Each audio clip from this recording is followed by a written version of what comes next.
নমস্কার, আমি মৌমিতা। আমার কালিন্দী চ্যানেলে আপনাদের সকলকে স্বাগত। আমার গল্প পাঠ যদি আপনাদের ভালো লেগে থাকে তবে আমার চ্যানেলটাকে প্লিজ সাবস্ক্রাইব করে দেবেন আর গল্পগুলোর নিচে লাইক করে দেবেন আর বন্ধুদের সাথে শেয়ারও করতে পারেন। আর সকলেই খুব ভালো থাকবেন, একদম সুস্থ থাকবেন আর ভালো ভালো বই পড়বেন, ভালো গল্প শুনবেন। আজকে আমি পড়ব বিমল মিত্রের ছোট গল্প অনিমন্ত্রিত আশু কাকা।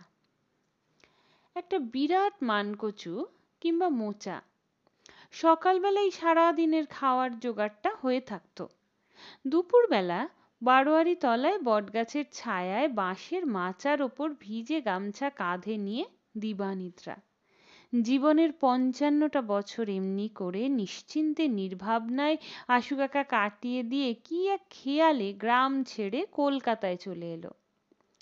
রাস্তায় একদিন কার মুখে যেন শুনেছিলাম আশু কাকারা এসে কলকাতার বরানগরে না টালিগঞ্জে কোথায় উঠেছে।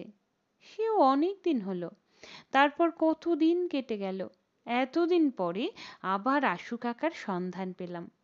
শুধু পেলাম নয়, সশরীরে আমার বাড়িতেই এসে গেছেন শুনলাম।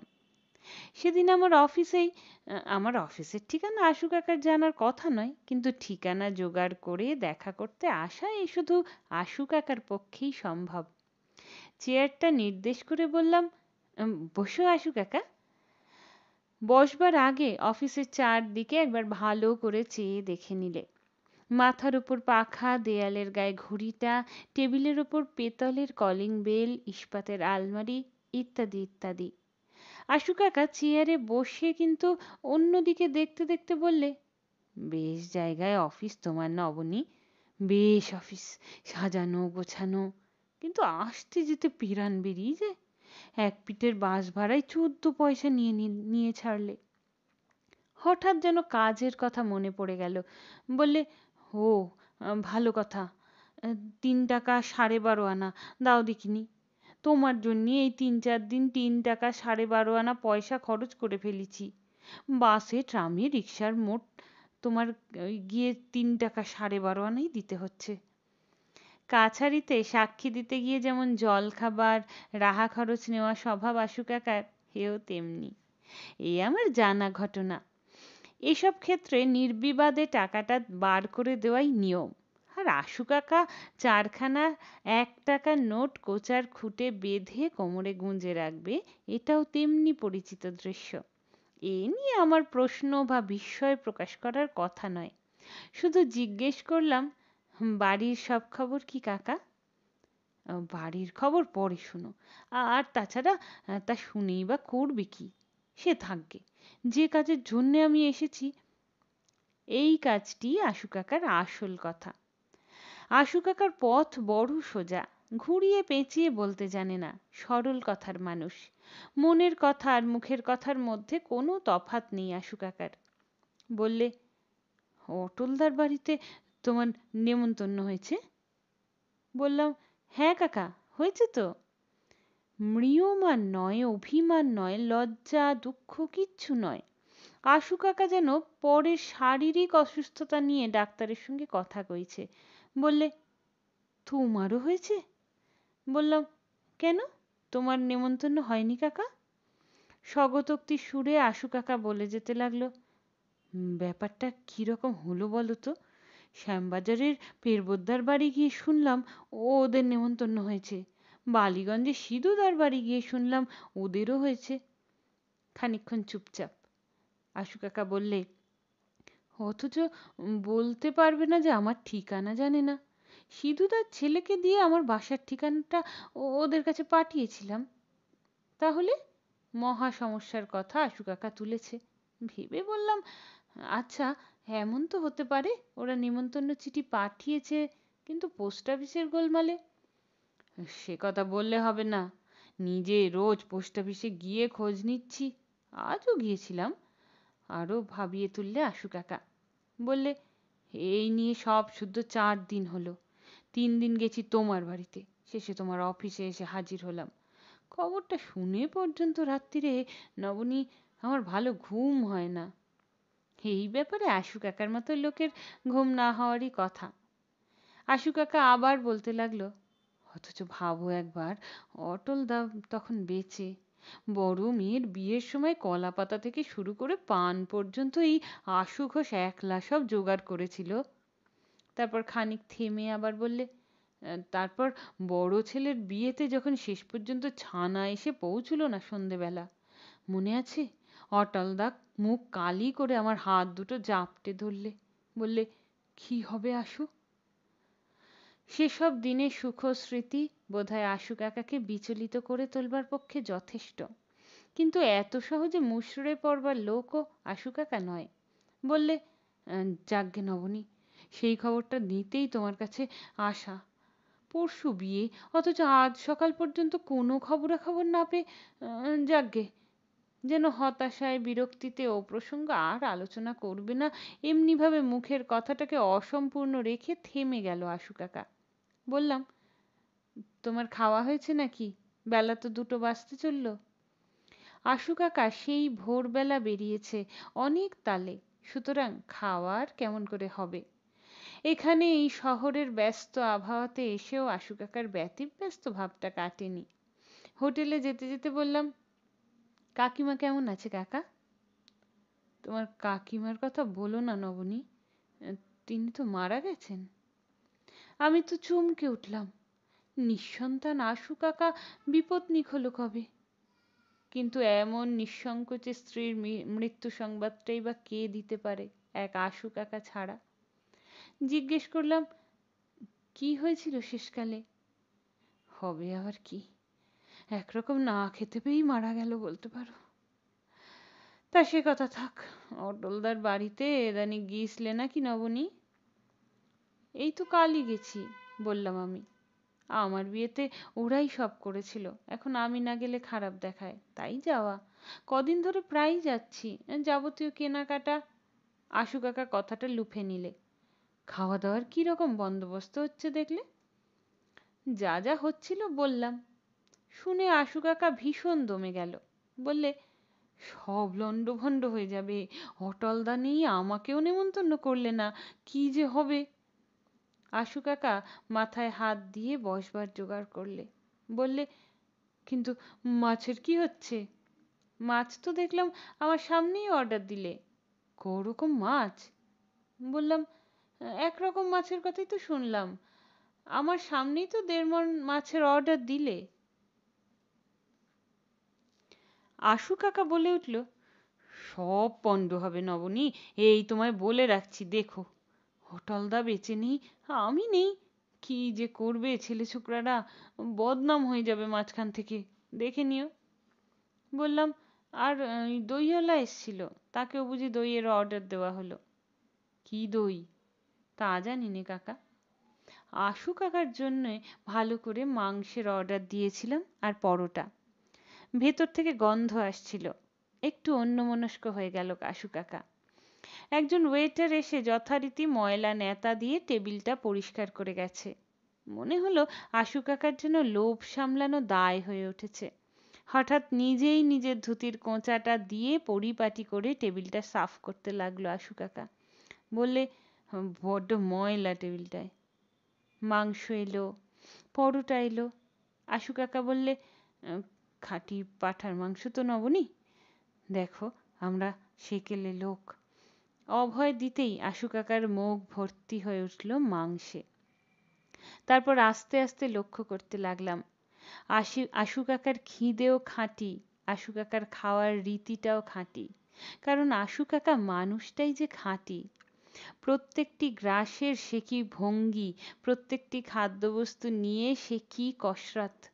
নিঃশ্বাসে প্রশ্বাসে, ঝোলে ঝালে, আঙুলে, প্লেটে, মুখে, ঠোঁটে, সবার উপর চোখের দৃষ্টিতে সে কি সামঞ্জস্যময় মুভমেন্ট। আমি দেখতে লাগলাম। হঠাৎ একটা মাংসের হাড় জিভ আর দাঁত দিয়ে কায়দা করতে করতে আশু কাকা সখেদে বললে, তোমার কাকিমা না খেতে পেয়ে মরেছে, এ কথাটা আমি ভুলতে পারি নে নবনী। অনেকক্ষণ ধরে খেয়ে একসময় খাওয়া শেষ হলো আশু কাকার। হাত ধুয়ে এসে বসলো আবার। বললে, বেশ খাওয়াটাই হলো আজ, অনেক দিন পরে মাংস খেলাম সত্যি। সেই 2.5 বছর আগে বারোয়ারি তলায় দুর্গাপুজোর সময় ওই মহাষ্টমীর দিন পরিতৃপ্তির একটা সশব্দ উদ্গার তুলল আশু কাকা। কিন্তু মনে মনে বুঝলাম আশু কাকার সমস্যার কোনো আশু সমাধান যেন হলো না। আশু কাকা বিদায় নেবার পরেও অনেকক্ষণ ধরে ভাবলাম, আমি গিয়ে প্রস্তাব করব নাকি? বাড়িতে কত অনাত্মীয় আত্মীয় অনাহুত বরাহুত আসবে, তাদের সঙ্গে আশু কাকার নামটা জুড়ে দিতে যদি আপত্তি থাকে, নামমাত্র একটা নেমন্তন্ন চিঠি, তাতেও কি আটকাবে? নিমন্ত্রিত সম্ভ্রান্ত অভ্যাগতদের মধ্যে বিশিষ্ট একজন হতে চায় আশু কাকা। তার সেই বাসনা কি অযৌক্তিক কিংবা একান্তই হাস্যকর? অপরের শুধু বিপদে নয়, উৎসবেও যে তার একটা অধিকার আছে। আজ অটলদা নেই বলেই কি আশু কাকার সমস্ত অধিকার লুপ্ত হবে? নাকি আশু কাকা আজ ঠিকানাবিহীন বলেই এই অবজ্ঞা? কিন্তু আমার অবাক হতে তখনও অনেক বাকি ছিল। বিয়ের দিন নয়, বউ ভাতের দিনের ঘটনা। একটু সকালে গিয়েছিলাম, নেহাত তো নিমন্ত্রণ রক্ষে করা নয়। সন্ধে হবার সঙ্গে সঙ্গে গিয়ে পৌঁছেছি। গিয়ে পৌঁছতেই প্রথমে আশু কাকা ছাড়া আর কার সঙ্গে দেখা হবে? ফর্সা একটা পাঞ্জাবি পরে খালি পায়ে এগিয়ে এলো আশু কাকা। এসেই ধমকের সুরে, এই গিয়ে তোমার আশা হলো নবনী? তোমরা বাড়ির লোক হয়ে যদি এত আসতে দেরি করো। দাঁড়াও, আসছি বলে আশু কাকা বাড়ির ভেতর সোজা চলে গেল এবং তার একটু পরেই ফিরে এলো। বললে, রান্নাটা নিজে তদারক করছি কি না, পোলাওটা না ভালো, একটু চেখে এলাম। আজ রান্নাটা খেয়ে দেখো, যদি ফার্স্ট ক্লাস না হয় তো আমি কান মুলতে মুলতে না খেয়ে চলে যাব এ বাড়ি থেকে। আরও কয়েকখানা গাড়ি এসে পড়ল। আশু কাকা দৌড়ে গেল ওদিকে অভ্যর্থনা করতে। বড় ছেলে ছবি, ছোট ছেলে রবি। রবির বিয়ে। কর্তা ব্যক্তির মধ্যে ছবি একলা। অভ্যর্থনা আয়োজন চূড়ান্ত হয়েছে। আলো, লোকজন, গাড়ি, ফুলের মালা, কোনো ত্রুটি নেই। চাকর বাকর, কর্মচারী, দারোয়ান, লোকলস্কর, কিছুরই শেষ নেই। কিন্তু সকলের ওপরে আছে আশু কাকা। আশু কাকার নজর সব দিকে। আশু কাকা একবার দৌড়ে ভেতরে যায়, আবার বাইরে আসে। ওরে অসময়, মাটির গিলাসগুলো ধুয়ে সাজিয়ে রাখ বাবা। হ্যাঁ রে, নেবুগুলো কাটবে কি আমি? ঠাকুর, লুচির কড়াচড়ি দাও, 7টা বেজে গেছে। এই যে, আসুন আসুন। বড় আনন্দ হলো। অটল দাদা আজ নেই, তিনি থাকলে দেখে যেতে পারতেন, তার ছেলের বিয়েতে কোনো ত্রুটি হতে আমরা দিইনি। সমাগত অভ্যাগতদের মধ্যে বসে বসে ভাবছিলাম, কেমন করে কি হলো। কোনো খুঁতি নেই কোত্থাও। আশু কাকা তো ঠিক শেষ পর্যন্ত এসে পড়েছেন। তবে কি তাকে নিমন্ত্রণ করা হয়েছিল নাকি? আশু কাকার আচরণ দেখে তো মনে হচ্ছে এখানে তার বহুদিনের যাতায়াত, অন্দরমহলেও অবাধ গতি।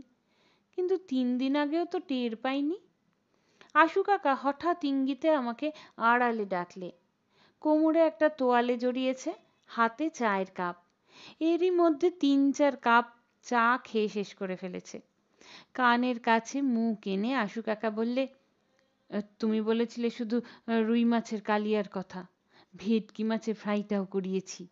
কারিগর ভালো, খেয়ে দেখো, মন্দ করেনি। এই লুচির কড়াটা নামলেই পাতা সাজিয়ে দেবো। আর একটা কথা, চায়ের কাপে একটা চুমুক দিয়ে বললে, মাংস আবার কথা ছিল না, আমি রবিকে বলে করালাম। বললাম, কতই বা খরচ হবে তোমার, মাংসটা করা চাই, অটল দাদা খেতে ভালোবাসতেন। আবার চায়ে চুমুক দিলে।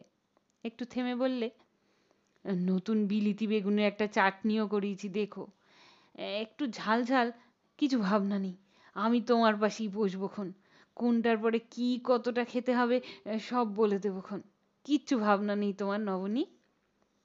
আশু কাকা যেন আমার পরম উপকার করছে, এমনি একটা বিশ্বাস আশু কাকার বক্তব্যের পেছনে।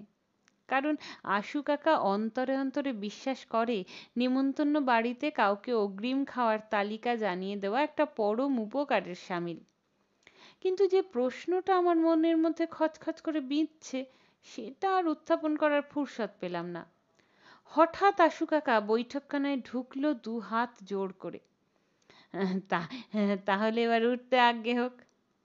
ঠাকুরমশাই উঠুন, সিধুদা, ওঠো ওঠো। ও হরিদাস, গা তোলো ভাই। ও অশ্বিনীদা, বসে রইলে যে, ওঠো। তোমাকে তো আবার সেই টালিগঞ্জে যেতে হবে। ওই যে সামনের বারান্দায় ঢুকেই ডান দিকের ওপরে উঠবার সিঁড়ি, ও বরাবর উঠে পড়ুন। ও অসময়, মাটির খুঁড়ির গেলাসগুলো ওপরে নিয়ে এসো। আর ঠাকুরকে বলো ভাড়ার থেকে আরো সেরপাচেক ময়দা নিয়ে যাক, আমি ভাড়ারে বলে দিয়েছি। ও, তোমার নাম কি ভাই? বেশ বেশ। যেমনি বসবে সবাই, একদম গরম লুচির ঝুড়ি নিয়ে এদিক থেকে ঘুরে যাবে, আর ওদিক থেকে আরেকজন পেতলের বালতি নিয়ে নিরামিষ ঘি ভাত দিতে থাকবে। তারপর তেতলার ছাদে সবাই বসে গেছি। আশু কাকা নিজে এসে বসিয়ে দিয়ে গেছে তার নির্দিষ্ট আসনে। আমার পাশের কুশাসনে নিজের তোয়ালেটা রেখে দিয়েছে, অর্থাৎ আশু কাকার জন্য আসন সংরক্ষিত রইল। সবাই বসে গেছে। ডাইনে বায়ে দুই সারি নিমন্ত্রিতের মধ্যে আশু কাকা একলা তদারক করতে বেরিয়েছে, প্রধান সেনাপতির সৈন্যদের কুচকাওয়াজ পরিদর্শনের মতো। ও অসময়, হাঁ করে কি দেখছো ওখানে দাঁড়িয়ে? কারুর গেলাসে যে জল নেই দেখতে পাচ্ছ না? ও হে, তোমার নাম কি? শোনো এদিকে, এরপরে মাংসের পোলাওটা নিয়ে আসবে তুমি। আর বসন্তকে বলবে নিরিমিষ মুগের ডালটায় গামলাটা যেন ঠিক করে রেডি করে রাখে। তারপরে ছোলার ডালের মুড়ি ঘন্ট। ও সিধুদা, তুমি তো মোটে খাচ্ছ না, গরম দুখানা লুচি দিক। তুমি তো বরাবর মাংসের পোলাওটা খেতে ভালোবাসতে, ফেলে রাখলে যে। ও হরিদাস, খাও খাও, তোমাদের তো খাবার বয়স বাবা। তোমাদের বয়সে আমরা একটা আস্ত পাঁঠা একলা খেয়ে হজম করেছি। অশ্বিনীদাকে ভালো করে পরিবেশন করা হচ্ছে না, এ কি খাওয়াচ্ছে? যেদিকে দেখবো না সেদিকেই বেবন্দোবস্ত। ও হে, এবার মাছটা নিয়ে এসো। কালিয়াটা ফ্রাইটা কেমন হয়েছে ঠাকুরমশাই? নিজে তদারক করে করিয়েছি। আমার হাতের কারিগর পেলে অবশ্যই আরো ভালো হতো। এবার আশু কাকা সোজা এসে তোয়ালে তুলে কুশাসনে বসে পড়ল। বললে, পরের ব্যাচ বসলেও চলতো, কিন্তু থাকি অনেক দূরে। বলে ভাজা লুচি মুখে পুড়ে দিয়ে বললে, কি করছো কি নবনী? শাক ভাজা কুমড়োর ঘ্যাঁট দিয়ে পেট ভরিয়ে ফেললে, ওদিকে ভালো ভালো জিনিসগুলোই তো এখনো বাকি রয়ে গেছে। বাড়ির আসল কর্তা ছবি কিন্তু আশু কাকার কাছে যেন ম্রিয়মাণ হয়ে গেছে। ছাদের এক কোণে দাঁড়িয়ে তদারক করছে, কিন্তু কার্যকর তদারক হচ্ছে না যেন। খেতে বসেও আশু কাকার শান্তি নেই। ও অসময়, গেলাসগুলো একবার দেখো, কার জল চাই না চাই। এইবার মাংসের পোলাওটা দিয়ে মাংসের কালিয়াটা নিয়ে এসো চট করে। আশু কাকা মুখ দিয়ে খায়, কিন্তু তীক্ষ্ণ দৃষ্টি রয়েছে চারিদিকে। কিসের পরে কি পরিবেশন করতে হবে, কার পাতে কি নেই, কে খাচ্ছে কে খাচ্ছে না সমস্ত। ওহে বসন্ত, মাংসের কালিয়াটা এই রোতে আর একবার দেখিয়ে নিয়ে যাও তো। নাও নবনী, বেশ মাংস দেখে দেখে গোটা 4-5 দাও দেখিয়ে এ পাতে। খাও, খেয়ে কেমন রান্না হয়েছে বলতে হবে তো। ও জোর আপত্তি শুনলে না, আমার পাতেও ঢালালে, নিজেও নিলে অনেকখানি আশু কাকা। আশু কাকা খাইয়ে মানুষ। ছবি একবার সরু রাস্তা দিয়ে হাঁটতে হাঁটতে আমার সামনে এলো। একবার চোখ চেয়ে দেখলে আমার পাতের দিকে। কিছু হয়তো বলতে যাচ্ছিল, হাসু কাকা বাধা দিলে। বললে, অটলদা, বুঝলে ছবি, অটলদা আর আমি দুজনেই মাংস খেতে ভালোবাসতাম। একবার কাছারির কাজ শেষ করে অটলদা বললে, হাসু, চলো আজ একটা খাসি কাটা যাক। অটলদার যে কথা সেই কাজ, খাসি কাটতে হবে। গেলাম মুসলমান পাড়ায়, গিয়ে দেখি। গিয়ে আশু কাকা কি দেখলে বলা হলো না। রসময়ের পা লেগে আশু কাকার জল শুদ্ধ গ্লাসটা উল্টে গেল। তারপর সে এক হৈ হৈ কাণ্ড। জলে পাতায় কুশাসনে এঁটোয় একেবারে একাকার। আশু কাকা ফেটে পড়লে, দেখলে নবনী, কাণ্ডটা দেখলে? কিন্তু তা হোক, আশু কাকার খাওয়া তা বলে নষ্ট হলো না। তখন সবে মাংসের কালিয়া পড়েছিল, তারপরও অনেক কিছু বাকি। একে একে টমেটোর চাটনি, পাঁপড় ভাজা, দই, মিষ্টি সব এলো। আশু কাকা সকলকে খাওয়ালে এবং নিজেও খেলে কম নয়। হাত ধুয়ে মুখ মুছে পান চিবোচ্ছিলাম। এবার যাবার বন্দোবস্ত করতে হবে। আশু কাকা হন্তদন্ত হয়ে এসে বললে, নবনী, তুমি চলে যেও না যেন, একটু দাঁড়াও, তোমার গাড়িতে যাবো যে। ও অসময়, একটা চাঙাড়িতে বেশ করে সব রকম খাবার সাজিয়ে দাও না। না, ওর দ্বারা হবে না, দাঁড়াও নবনী, নিজেই গিয়ে দেখে শুনে আনতে হবে। জিজ্ঞেস করলাম, কি আনবে কাকা? আশু কাকা চলতে চলতে বললে, তোমার কাকিমার জন্য কিছু খাবার নেব বেঁধে, দেখি। ঊর্ধ্বশ্বাসে আশু কাকা দৌড়ে ওধারে চলে গেল। আমি দাঁড়িয়ে আছি। ছবি এসে দাঁড়ালো পাশে, বললে, কে ও ভদ্রলোক নবনী? আমি প্রশ্ন শুনে অবাক, কিন্তু আমার উত্তর দেওয়াও আর হলো না। আশু কাকা সেই মুহূর্তেই এসে পড়েছে, হাতের গামছাটায় বাঁধা সুবিরাট এক পোটলা। বললে, চলো নবনী। উঠে বসলো আশু কাকা। গাড়িতে স্টার্ট দিলাম। আশু কাকার নির্দেশ অনুযায়ী গাড়ি চলছে। গাড়ি চলছে আর আশু কাকা পোটলাটা দুই হাতে ধরে বসে আছে। বললে, সব নিয়েছি নবনী, নেবুর কুচিটাও বাদ দিইনি। থরে থরে খুঁড়িতে মাটির গেলাসে সাজিয়েছি, মালসায় নিয়েছি পোলাও। আর নিস্তব্ধ রাত, আর একটু পরে নিশুতি হয়ে যাবে সব। গাড়ির ঘূর্ণমান দুটো রবারের চাকার শো শো শব্দ ছাড়া আর কোনো শব্দ কানে আসে না। জ্বলন্ত হেডলাইট সামনের অন্ধকারের পাথরে উজ্জ্বল লিপি খোদাই করতে করতে চলেছে। হঠাৎ প্রশ্ন করলাম, আচ্ছা কাকা, শেষ পর্যন্ত রবিরা তোমাকে নেমন্তন্ন করেছিল তাহলে? কাকা চমকে উঠলেন, কই না, করেনি তো। কখন করলে? করেনি? আমি যেন নিজের কানকে বিশ্বাস করতে পারলাম না। ততোধিক দৃঢ়তার সঙ্গে আশু কাকা বললে, না, করেনি তো। অন্ধকারের মধ্যেই আশু কাকার মুখের দিকে চেয়ে দেখলাম, পরিতৃপ্তির সঙ্গে পান চিবোচ্ছে। সংকোচ লজ্জা কিন্তু কিছু নেই ও মুখে। বললে, না করলেই বা নবনী, ওরা কি আর আমায় চিনে? অটলদা চিনত। অটলদা বেঁচে থাকলে আমাকে নেমন্তন্ন করতে ভুলতো না কখনো। তা যাক, ওরা না হয় ছেলে মানুষ, তাহলে আমি তো আর ছেলে মানুষই করে রাগ করে দূরে থাকতে পারি নে। থামলো আশু কাকা। গাড়ি মোড় ঘুরছিল। সোজা রাস্তায় পড়ে আশু কাকা আবার আরম্ভ করলে, অনেক ভাবলাম বুঝলে নবনী, সেদিন তোমার বাড়ি থেকে ফিরে গিয়ে অনেক ভাবলাম। বুঝলাম ছবির তো দোষ নেই, ওরা ছেলে মানুষ, ওরা আমায় চেনে না, কিন্তু আমি যদি ছেলে মানুষই করে নেমন্তন্ন করেনি বলে না যাই, সব পণ্ড হয়ে যাবে যে, সব লণ্ডভণ্ড হয়ে যাবে। স্বর্গে থেকে অটলদা সব তো দেখছেন, বলবেন, আশু, আমার পেটের ভাই না হয় না হলি, কিন্তু মায়ের পেটের ভাইয়ের চেয়ে কম কিসে ছিলি?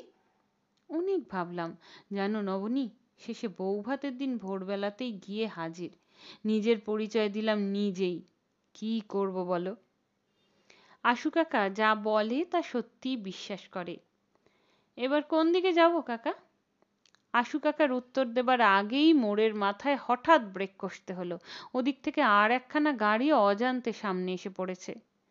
কিন্তু সেই হঠাৎ ব্রেক কষার আকস্মিকতায় আশু কাকার হাত থেকে পোঁটলা গেল খুলে, আর মাথাটা গিয়ে ঠোকর খেয়েছে সামনের কাঁচের সঙ্গে।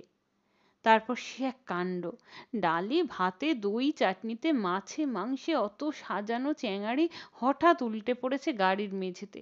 ছত্রাকার খাদ্য সামগ্রী জুতোর ধুলোর ওপর মাখামাখি। হে কি হলো নবনী? গাড়ির ভেতরের আলোটা জেলে নেবে দাঁড়ালাম। আশু কাকার চোখে কখনো জল দেখিনি। এবারও জল নেই, কিন্তু এর চেয়ে বুঝি জল বেরোনো ভালো ছিল।